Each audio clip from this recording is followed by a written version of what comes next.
আব্বা আমি না সুপারভাইজারের সাথে কথা বলছি জানো, কিন্তু ব্যবসার অবস্থা না ভালো না। আমি বেতনটা পাইলেই তোমার একটা সোয়েটার কিনে দিব আব্বা, তখন তুমি সোয়েটার পরে নামাজ পড়তে যাইতে পারো। এগুলো নিয়ে একদম চিন্তা করিস না রে। তুই আর এই মাসে ওই রাত জায়গায় আর ওভার টাইম করতে যাস না। তোর শরীরের প্রতি একটু খেয়াল রাখ, শরীরটার যত্ন নিস।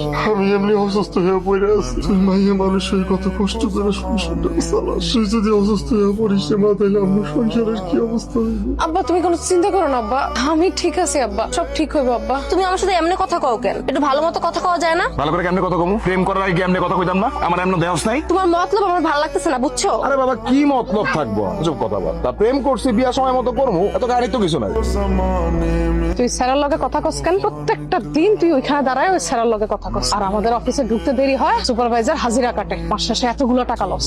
তুই ওর লগে কথা কইস না তো, আমার ভালো লাগে না এই পোলারে। আপা তোর লগে আমার কিছু কথা ছিল। কি? তুমি তো জানোই আর কিছুদিন পর আমার পরীক্ষার লেগা রেজিস্ট্রেশন ফি লাগবো, কিছু টাকা লাগবো। টাকাটা না দিতে পারলে আমি পরীক্ষা দিতে পারবো না। তুই চিন্তা করিস না, আমার বেতনটা দিলেই আমি তোর পরীক্ষার রেজিস্ট্রেশনের টাকা দিয়ে দিই। কইছিলি তুই ঘরের কোনো কাজে তোরা খুঁজে পাওয়া যায় না, স্কুলেও নাকি যাস নাই? আপা আমি পড়ালেখা করবো না, আমার পড়ালেখা করতে ভালো লাগে না।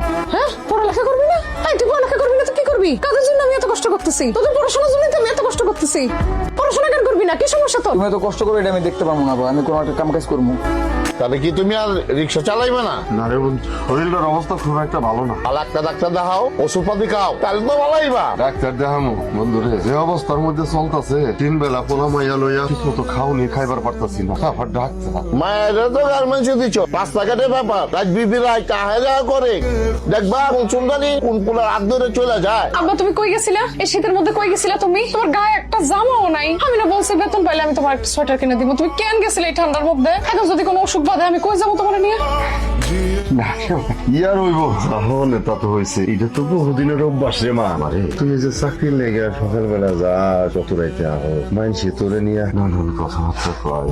তুই তো বড় হয়েছিস রে মা, বিয়ার সাথে দিতে হই, এই চিন্তাটা আমার মাথার মধ্যে ঘুরতে থাকে। এই সমস্ত বিয়ের সাথে কথা আমার বলবা না। আর কে তোমারে কি কয়, কোন মানুষজন আমারে নিয়ে কয়, আমি কখন যাবো আমি কখন আসবো, এগুলো আমার বিষয়। আমি কাজ করি, কাজ করে চারটা খাই। কে কি বলে এগুলো আমার শোনার বিষয় না, আমার জানার বিষয় না। তুমিও এগুলো শুনতে যাবা না। আসলে মাইয়া বড় হইলে না বাবা মার মনের মধ্যে এইসব চিন্তা নিয়ে আইসা পড়ে। তোমার আর কোনো চিন্তা নেওয়া লাগবে না, তুমি এমনিতেই অনেক চিন্তা নিছো।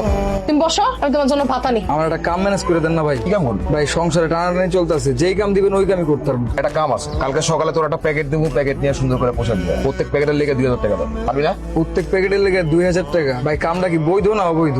পেরে নাই বা তুই আসুস বৈধ না অবৈধ না। আরে বেটা আগে পেটে ভাত দে। এক্সপোর্ট মাল 300 খালি এক্সপোর্টের মাল 300, এক্সপোর্টের মাল 300। এটা কত ভাই? তো ডেনিসের মাল 300 টাকা।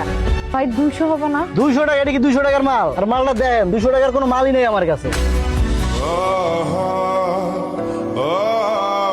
ভাই আপনি কি কয়েকদিন পর আসবেন এখানে আবার? কয়েকদিন পরে কই থেকে? আমি ঠেলায় মাল বেচি, ঠেলে মাল বেচি, রাস্তায় মাল বেচি। আমি আইজেসি কাইল নেই, দিবেন আপনি? কয়েকদিন পর। এক্সপোর্ট মাল 300।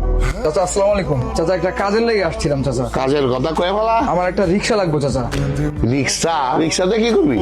তোর বাপের তো আগেই কইছিল ওলারা পাঠাইলো না। তোর বোনে তো গার্মেন্টসে চাকরি করে, তাই না? রিক্সা চালাবি, ভালো কথা, অসুবিধা নাই। জমা ঠিক মতো দিতে পারবি তো? ভাইজান মাসের তো অনেকগুলো দিন হয়ে গেছে, বেতনটা তো লাগে ভাইজান। আগের মাসে 2000 টাকা অ্যাডভান্স দিয়েছিল, এটা কি মাথায় আছে? 2 দিন দেরি হয়েছে, এই জন্য মনে করি ভাই টাকা যা কাজ কর, সাথে সাথে কথা বলবো না, যা। এমনি ব্যবসার অবস্থা ভালো না, জানিস না? আব্বা খুব অসুস্থ, ডাক্তার দেখাইতে হবে। একটা সোয়েটার কিনা দেওয়া লাগবে তারে ভাইজান। বুঝছি তোরে ভাই, স্যারের সাথে কথা বলতে দেই, 2 দিনের মধ্যে তোর বেতন ম্যানেজ করতে পারি কিনা। ওই সোয়েটারটা কি দাম কমছে? আবার হইছেন এ আপা, এই দেশে জিনিসের দাম কোনদিন কমে? দাম ওইটাই রয়েছে 300 টাকা।